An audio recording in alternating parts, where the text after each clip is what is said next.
Today we're looking at the Shark 12 volt DC and USB handlebar mount charger. It looks to be built very well. It's waterproof. It's very simple connections, one to your positive, one to your negative on your battery.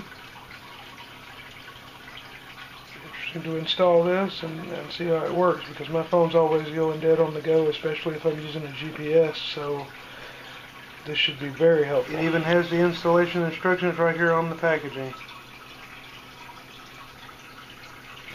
Okay, in the box for the 12 volt plus USB charger, we have comes with a handlebar mount with a quick slide lock and a thumb wheel. Very easy to mount on your handlebars or crash bars. Has extra rubber spacers inside. Also optional if you're not mounting it to your handlebars, maybe you want to mount it to a flat plastic on a scooter or somewhere else. It comes with two-way 3M style tape and a flat mount. Also looks like an extra rubber cap with a quick pull on it for the USB port.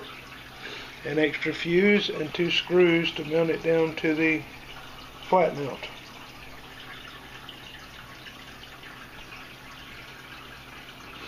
And there is a inline fuse in the 12 volt connection, and this is very secure. It looks like it won't go anywhere, the rubber grip. I'm impressed with the waterproof plugs on the 12 volt outlet and the USB. They both seal inside the plug as well as outside the edges, so you should have no danger of getting water in there in the rain. And both of the caps that are on there are attached, so they won't go flying easily. Do you see it all